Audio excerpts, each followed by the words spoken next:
தீபாவளினாலே நம்ம எல்லாருக்குமே ஞாபகம் வர்றது சுவையான அதிரசமும் முறுக்கும் தான்.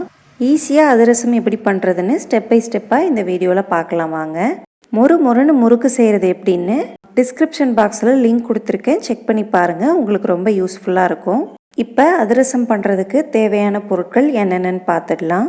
1 கப் பச்சரிசி, எந்த கப்பில் அரிசி அளந்து எடுக்கிறீங்களோ அதே கப்பில் 3/4 கப் வெல்லம் எடுத்துக்கோங்க, கரெக்டாக இருக்கும். எண்ணெய் பொரிக்க தேவையான அளவு, 1 டீஸ்பூன் சுக்கு பொடி, 2 ஏலக்காய், இதுதான் தேவையான பொருட்கள். எடுத்து வச்சுருந்த 1 கப் பச்சரிசியை இந்த மாதிரி 1 மணி நேரம் ஊற வச்சு எடுத்துக்கோங்க. தண்ணி எதுவும் இல்லாமல் சுத்தமாக வடிகட்டி எடுத்துட்டு ஒரு காட்டன் துணியில் இந்த அரிசியை பரப்பி விட்டுக்கோங்க. நல்லா இந்த மாதிரி பரப்பி விட்டுட்டு அரை மணி நேரம் ரூம் டெம்பரேச்சர்லேயே காய வச்சுக்கோங்க. வெயிலெல்லாம் காய வச்சிட வேண்டாம். லேசாக அந்த தண்ணியெலாம் உலர்ந்த பிறகு நம்ம அரைச்சிக்கலாம். பச்சரிசி வாங்கும்போது நல்ல குவாலிட்டியான அரிசியாக வாங்கிக்கோங்க, அப்போ தான் அதிரசம் நல்லா வரும். இப்போ நான் கம்மியான அளவில் தான் அதிரசம் செய்ய போகிறேன். நீங்கள் அதிகமாக செய்கிற மாதிரி இருந்துச்சுன்னா 1 கிலோ அரிசிக்கு 3/4 கிலோ வெல்லம் எடுத்துக்கோங்க, கரெக்டாக இருக்கும். அரை மணி நேரம் காஞ்ச பிறகு எப்படி இருக்குன்னு பார்க்கலாம். அரை மணி நேரம் ஆயிடுச்சு. அரிசி இந்த மாதிரி கையில் எடுக்கும்போது லேசாக ஒட்டணும், இதுதான் கரெக்டான ஸ்டேஜ். ரொம்ப காய வச்சிட்டாலும் அதிரசம் உதிரியாக வரும். கம்மியான அளவுகளில் செய்கிறதுனால நான் மிக்ஸி ஜார்லேயே அரைச்சிக்கிறேன். நீங்கள் 1 கிலோ இல்லை அதுக்கு மேலே செய்கிற மாதிரி இருந்துச்சுன்னா மாவு மில்லில் கொடுத்து அரைச்சி எடுத்துக்கோங்க. அரிசி கூடவே வாசனைக்காக 2 ஏலக்காய் சேர்த்து நல்லா ஃபைன் பவுடராக அரைச்சி எடுத்துக்கலாம். இந்த மாதிரி அரைச்சி எடுத்துக்கோங்க. இதை ஒரு சல்லடையில் சேர்த்துட்டு சலிச்சு எடுத்துக்கலாம். குருணையெல்லாம் எதுவும் இல்லாமல் இந்த மாதிரி நல்லா சலிச்சு எடுத்துக்கோங்க. மாவு மில்லில் கொடுத்து அரைச்சோன்னா இந்த மாதிரி சலிக்க தேவையில்லை, அவங்க நல்லா ஃபைனாக அரைச்சி கொடுத்துருவாங்க. ஆனால் நம்ம மிக்சியில் அரைச்சோன்னா இந்த மாதிரி சலிச்சிட்டு தான் செய்யணும். அடுத்ததாக நம்ம வெல்லம் பாகு பண்ணிக்கலாம். வாணலியில் 3/4 கப் வெல்லம் மூழ்கிற அளவுக்கு தண்ணி சேர்த்துக்கோங்க. வெல்லத்தில் கல் மண் ஏதாவது இருந்துச்சுன்னா வெல்லம் இந்த மாதிரி நல்லா கரைஞ்சதுக்கப்புறம் வடிகட்டி எடுத்துக்கோங்க. நான் எடுத்திருந்த வெல்லத்தில் மண் எதுவும் இல்லை, அதனால் நான் வடிகட்டலை. வெல்லம்லாம் நல்லா கரைஞ்சி ஒரு கம்பிப்பதம் வர வரைக்கும் கொதிக்கட்டும். ஒரு கம்பிப்பதம் வந்துருச்சான்னு பார்க்குறதுக்கு ஒரு பவுலில் கொஞ்சமாக தண்ணி எடுத்துக்கோங்க. அதில் கொஞ்சமாக வெல்லைப்பாகு விட்டு கையில் எடுத்திங்கன்னா எடுக்க வரணும், இதுதான் கரெக்டான ஸ்டேஜ். இப்போ அடுப்பை ஆஃப் பண்ணிடலாம். வெல்லைப்பாகு கூட 1 டீஸ்பூன் சுக்கு பொடி சேர்த்துக்கோங்க. சுக்கு சேர்த்து செய்யும்போது அதிரசம் நல்ல வாசனையாகவும் டேஸ்ட்டாகவும் இருக்கும், அதுக்காக தான் சுக்கு சேர்க்குறோம். அதுக்கப்புறம் நம்ம சலிச்சு வச்சுருக்க அரிசி மாவை கொஞ்சம் கொஞ்சமாக சேர்த்துட்டு கலந்து விட்டுக்கோங்க. ஒரு கையில் அரிசி மாவு சேருங்க, இன்னொரு கையில் கலந்து விட்டுக்கோங்க. இந்த மாதிரி நீங்கள் கலந்தீங்கன்னா மாவுலாம் கட்டிப்படாமல் நல்லா ஈவனாக கலந்து வரும்.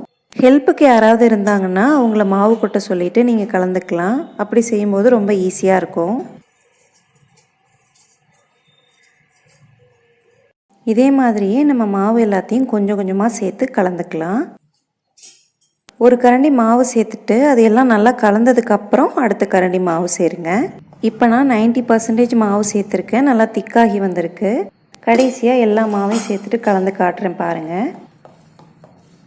பாகுப்பதம் வந்ததும் அடுப்பை ஆஃப் பண்ணிட்டு தான் நான் இதெல்லாம் பண்ணிகிட்ருக்கேன்.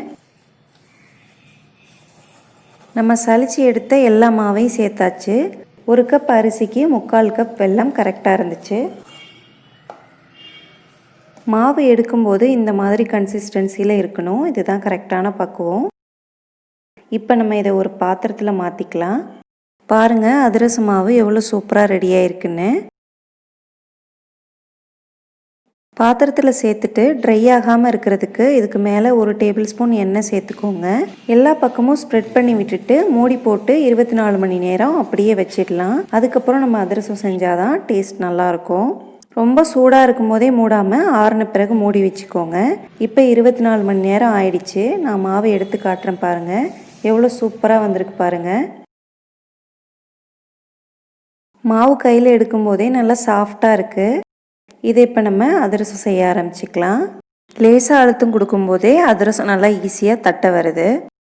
ஒரு பாலித்தீன் பேப்பரில் கொஞ்சமாக எண்ணெய் தடவிட்டு இந்த மாதிரி சின்ன உருண்டையாக மாவு எடுத்துட்டு அதிரசம் தட்டிக்கலாம். பாலித்தீன் பேப்பருக்கு பதிலாக வாழை இலை பட்டர் ஷீட்டில் கூட இந்த மாதிரி செஞ்சுக்கலாம். ரொம்ப தின்னாக தட்டினீங்கன்னா வாணலியில் எடுத்து போடுறதுக்கு வசதியாக இருக்காது. ரொம்ப திக்காக தட்டிட்டிங்கன்னா உள்ளே சரியாக மாவு வேகாது. அதனால் இந்த மாதிரி மீடியம் சைஸில் தட்டி எடுத்துக்கோங்க. நான் மாவோட திக்னஸ் காட்டுறேன் பாருங்கள், இந்த மாதிரி இருக்கணும்னு. இந்த அளவுக்கு இருந்தால் கரெக்டாக இருக்கும். வாணலியில் எண்ணெய் சேர்த்துக்கோங்க. எண்ணெய் மிதமான தீயிலே இருக்கும்போதே நம்ம அதிரசம் செய்ய ஆரம்பிச்சிடலாம். இந்த மாதிரி கொஞ்சமாக அதிரசம் மாவு சேர்த்து பாருங்கள். எண்ணெயில் சேர்த்த உடனே மேலே வருது பாருங்கள். இப்போ எண்ணெய் கரெக்டான சூட்டில் இருக்குது. நம்ம அதிரசம் செய்ய ஆரம்பிச்சிடலாம். அதிரசம் மாவை சேர்த்த உடனே எதுவும் செய்ய வேண்டாம். அதுவே மேலே எலும்பி வரும் பாருங்கள். இந்த மாதிரி எலும்பி வந்ததுக்கப்புறம் இன்னொரு பக்கம் திருப்பி விட்டுக்கலாம். 2 பக்கமும் நல்லா செவந்து பொரிஞ்சு வந்ததும் வெளியே எடுத்துட்டு இன்னொரு கரண்டி வச்சு லேசாக எண்ணெயை புழிஞ்சு விட்டுக்கோங்க. ரொம்ப ப்ரெஸ் பண்ணிங்கன்னா அதிரசம் ஓட்டையாயிரும். பாருங்கள், சூப்பராக வந்திருக்கு. எண்ணெயை மிதமான தீயிலே வச்சுக்கோங்க. ரொம்ப கம்மியான தீயில் இருந்துச்சுன்னா எண்ணெய் அதிகமாக குடிக்கும். தீ ரொம்ப அதிகமாக இருந்துச்சுன்னா சீக்கிரமாக கருகிரும். அதனால் மிதமான தீயிலே வச்சு சுட்டு எடுத்துக்கோங்க. அதிரசம் பண்ணுறது ரொம்ப ஈஸி. பாகு மட்டும் கரெக்டான பக்குவத்தில் செஞ்சிட்டோன்னா அதிரசம் ஈஸியாக செஞ்சிடலாம். அதிரசத்தை எண்ணெயில் போட்டு எடுக்கும்போது உடஞ்சி வந்துருச்சுன்னா 2 டேபிள் ஸ்பூன் கோதுமை மாவு சேர்த்து கலந்துட்டு அதுக்கப்புறம் அதிரசம் செஞ்சு பாருங்கள். சூப்பராக வரும். கோதுமை மாவு சேர்த்தா டேஸ்ட்லலாம் எந்த டிஃப்ரெண்ட்டும் வராது, நல்லாயிருக்கும். அதிரசத்தை சுட்டு எடுத்துட்டு ஒன்று மேலே ஒன்று அடுக்கி வைக்காமல் தனித்தனியாக அடுக்கி வைங்க. அப்போ தான் எண்ணெயெல்லாம் எதுவும் இல்லாமல் நல்லாயிருக்கும். சூப்பரான சுவையான அதிரசம் ரெடி ஆயிடுச்சு. அதிரசம் செஞ்சதுமே சாப்பிட்டோன்னா மொறுமொறுன்னு இருக்கும். ஒரு நாள் விட்டு மறுநாள் சாப்பிட்டோன்னா நல்லா சாஃப்டாக டேஸ்ட்டாக இருக்கும். இந்த தீபாவளிக்கு இந்த சுவையான அதிரசத்தை நீங்களும் உங்கள் வீட்டில் செஞ்சு அசத்துங்க. இந்த வீடியோ பிடிச்சிருந்தா ஒரு லைக் பண்ணுங்கள். உங்கள் ஃப்ரெண்ட்ஸ் அண்ட் ஃபேமிலிக்கு ஷேர் பண்ணுங்கள். நம்ம சேனலில் தொடர்ந்து வர வீடியோஸ் பார்க்குறதுக்கு சேனலை சப்ஸ்கிரைப் பண்ணிக்கோங்க. கூடவே இந்த பெல் ஐக்கானையும் ப்ரெஸ் பண்ணி வச்சுக்கோங்க. உங்களுடைய கருத்துக்களை கமெண்ட் செக்ஷனில் சொல்லுங்கள்.